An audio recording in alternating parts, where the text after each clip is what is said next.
मुफ्ती तारिक मसूद के बयानात के लिए मुफ्ती साहब के ऑफिशियल चैनल मुफ्ती तारिक मसूद स्पीचेस को सब्सक्राइब करें। दो लफ्ज़ों में इस्लाम को डिफाइन किया है कि कुलू मिनत तय्यबात, पाकीज़ा खाओ और अमल भी पाकीज़ा करो। तो जो असल बात में ये मुहर्रम ही के हवाले से ये आयत का मैंने इंतखाब किया था कि जब आप पाकीज़ा काम करेंगे और पाकीज़ा खाएंगे तो इससे आप लोगों को अच्छे लगेंगे और लोगों का दिल चाहेगा कि आप जैसे बन जाएं। समझ में आ रही बात? एक मिसाल देता हूं। देखो, कोई भंगी हो जो बेचारा हर वक्त गंदगी में रहता हो, उसे आप समझाएं कि यार अच्छी जिंदगी गुजारो, साफ सुथरे हो जाओ। आपने किसी दिन उसको नहला दिया, बेहतरीन कपड़े डेटॉल से नहलाया, सर्विस करवाई, क्योंकि जाहिर है वो इतने दिनों से एक काम कर रहा है तो वो सर्विस के बगैर धुलेगा नहीं। सर्विस करवाई आपने उसकी, खूब नहला धुला के उस पर स्प्रे छिड़क दिया आपने, और 3 दिन तक कंटिन्यू यही काम किया, तो आप मुझे बताओ उसको बुरा फील होगा या अच्छा फील होगा? कहेगा यार बड़ा मजा आया। उसके दिल में अपने काम से नफरत पैदा होना शुरू हो जाएगी। तो अच्छी चीज में, अच्छी तहारत में, पाकी में अल्लाह ने अट्रैक्शन रखी है। जैसे साफ सुथरा आदमी अच्छा लगता है, गंदा अच्छा लगता है? साफ सुथरा अच्छा लगता है। तो साफ सुथरे आमाल वाला भी इंसान को अच्छा लगता है। तो अल्लाह ताला ने इस्लाम को जो डिफाइन किया 2 लफ्जों में, अच्छा खाओ और अमल अच्छा करो। क्या मतलब? ऐसा काम करो कि गैर मुस्लिम तुम्हारी तरफ माइल हो कि यार ये बड़े अच्छे हैं। तो कोई ऐसी रस्म इस्लाम में जिसको देखकर वहशत होती हो, इसका मतलब है वो इस्लाम, बोलो भाई, नहीं है। कोई भी आप ऐसा अमल कर रहे हैं, लेबल इस्लाम का लगा रहे हैं, मगर उसे देखकर गैर मुस्लिम को घंटों घंटों समझाना पड़ता है ये क्यों हो रहा है, इसका मतलब है कि ये इस्लाम, बोलो ना भाई, नहीं है।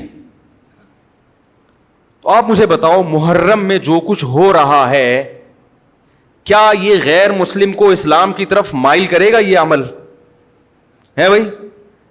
यानी कोई गैर मुस्लिम इसे देख के मुसलमान होगा कि यार माशाल्लाह बड़ा जबरदस्त इस्लाम है? अफसोस हमें इस पर है कि देखो, जिनका मसलक है, जिनका फिक़ा है, वो जो कुछ कर रहे हैं उन्हें करने दो।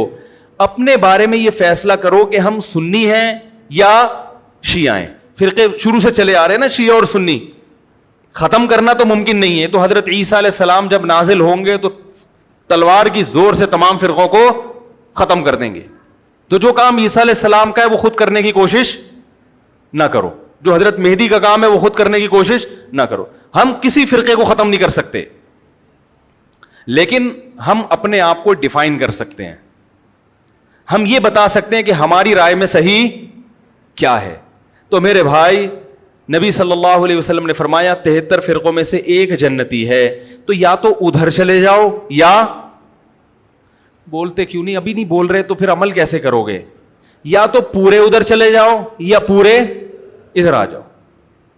मुझे खुदा की कसम इस पर कोई इश्काल नहीं होता कि शिया लोग मातम क्यों कर रहे हैं, शिया लोग ये सब कुछ क्यों कर रहे हैं, वो जो है वो मरसी क्यों पढ़ रहे हैं। मुझे इस पर इश्काल नहीं होता। उनके दलाइल होंगे उनके पास, उनके उलमा उनको बताते हैं। वो कब कहते हैं कि हम सुन्नी हैं?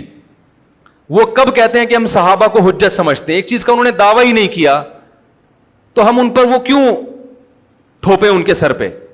लेकिन मैं आपकी बात कर रहा हूं, मैं उन लोगों की बात कर रहा हूं जो अपने आप को सुन्नी कहते हैं। तो भाई फिर सुन्नी हो तो जो अहले सुन्नत वल जमात के जो चारों मकातब फिक्र हैं, हनफी, मालिकी, शाफी, हम्बली, अहले सुन्नत के हैं ना, इनकी किताबों में कहीं भी इस तरह की कोई चीज, बोलो भाई, नहीं है। मातम करना अहले सुन्नत के यहां जायज नहीं है। नबी सल्लल्लाहु अलैहि वसल्लम ने मैयत पर चीखो पुकार करने को हराम करार दिया है।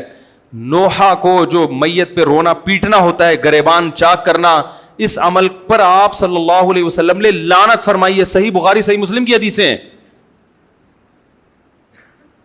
हजरत जाफर तैयार रजी अल्लाह तआला अन्हु, नबी के सगे चचाजाद भाई, मैदान जंग में शहीद हुए। 4 बीवियां बेवा हुई हैं, छोटे छोटे बच्चे यतीम हो गए। आपने उनकी बीवियों को जोर से रोने की इजाजत नहीं दी। اتنا غضبناک ہوئے جب وہ باز نہیں آئے, آپ نے فرمایا ان کے منہ پہ خاک پھینک دو. حالانکہ بیوہ ہوئی ہیں, قابل ترس ہیں, لیکن چیخ کے رونے کی اجازت, حالانکہ وہ تو اہل بیت میں سے تھے. حضرت جعفر طیار ظلمن شہید ہوئے تھے. ہماری نظر میں حضرت حسین رضی اللہ تعالی عنہ کا قتل کربلا میں یہ تاریخ کا بدترین ظلم, اس لیے بدترین ظلم کہ آپ غیر مسلموں کے ہاتھوں شہید نہیں ہوئے, بلکہ ان لوگوں کے ہاتھوں شہید ہوئے جو اپنے آپ کو مسلمان کہتے تھے, اور مسلمانوں کی قیادت اس وقت ان کے ہاتھ میں تھی, حکومت ان کے ہاتھ میں تھی. لیکن اس ظلم پہ اہل سنت والجماعت کے ہاں جو سنی ہیں, ان کے چاروں مکاتب فکر کے ہاں نہ رونے پیٹنے کی اجازت, نہ نوحہ کرنے کی اجازت, اور نہ میرے بھائی ماتم کرنے کی اجازت. میرے بھائی آپ لوگ اللہ کا واسطہ محرم میں مرثیے نہ لگائیں. ہر گاڑی میں کوئی نوحہ چل رہا ہے, کوئی شیعہ ہے تو ٹھیک ہے وہ کرے, سنیوں پہ یہ کام زیب نہیں دیتا, کیونکہ یہ منافقت ہے. پتہ ہی نہیں چل رہا آپ ادھر ہو یا آپ ادھر ہو, آپ کا مسلک کہیں نہیں پتا چل رہا. ہمیں ایک مسلک کو فالو کرو. ہمارے ہاں محرم منحوس مہینہ نہیں ہے, ہمارے ہاں محترم مہینہ ہے, مبارک مہینہ ہے. امہات المومنین میں سے بعض کی اس مہینے میں شادی ہوئی ہے. ہم شہادت کو نحوست نہیں سمجھتے. 10 محرم پہلے سے مبارک تھا, حضرت حسین کی شہادت کی وجہ سے اور مبارک بن گیا, منحوس نہیں بنا. شہادت مبارک عمل ہے, منحوس نہیں ہے. ہم اس مہینے میں کالے کپڑے نہیں پہنیں گے, ہم اس مہینے میں خوشیاں منانے کو جائز سمجھتے ہیں. لوگ کہتے ہیں ان کو حسین سے محبت نہیں ہے. محبت کا جو طریقہ حسین نے بتایا اس طریقے پہ عمل کرنا حسین سے محبت ہے. جو طریقہ حسین سے ثابت نہیں ہے اس طریقے پہ محرم کو منانا یہ محبت کا طریقہ ہماری رائے میں نہیں ہے. سمجھ میں آ رہی ہے بات کہ نہیں آ رہی ہے؟ اور ایک میں وضاحت کر کے بیان کو ختم کروں. بھائی یہ کوشش کریں گے نا اس کی, محرم نہ منحوس مہینہ ہے, نہ اس میں بلائیں نازل ہوتی ہیں, اس میں خوشیاں منانا بھی جائز ہے, اس میں نکاح کرنا شادی کرنا بھی درست ہے. یہ جو مشہور ہے محرم کی شادی ناکام ہوتی ہے 100% غلط ہے. جو شیعہ حضرات ہیں وہ بچیں اس سے. ہمارے ہاں یہ بالکل اس کی اجازت ہے, آپ محرم میں نکاح بھی کریں, محرم میں آپ اپنے بچوں کا عقیقہ بھی کریں, آپ اس جو ہے جو بھی خوشیاں ہیں آپ اس کی کریں, تاکہ اسلام کا جو رخ ہے نا, اسلام میں کوئی مہینہ منحوس نہیں ہے, تاکہ غیر مسلموں کے سامنے کم از کم ہماری طرف سے جو اسلام پیش ہو وہ یہ والا ہو, ان کی طرف سے وہ والا ہو. غیر مسلم کے پاس آپشن ہو کہ بھائی دیکھ لو ان میں جو اچھا لگتا ہے وہ والا اسلام آپ فالو کر لو, لیکن آپ بھی ویسے ہی بن گئے تو پھر اسلام کا ایک رخ جائے گا ان کے سامنے. سمجھ رہے کہ نہیں سمجھ رہے؟ تو اس لیے یہ گھروں میں مرثیے نہ لگایا کریں. میتوں پہ نوحہ کرنا, غم منانا ہماری شریعت میں پسندیدہ 3 دن تک تعزیت ہے بس, اس کے بعد نہیں. اور عورت کے لیے شوہر کے مرنے پر 4 مہینے 10 دن عدت ہے.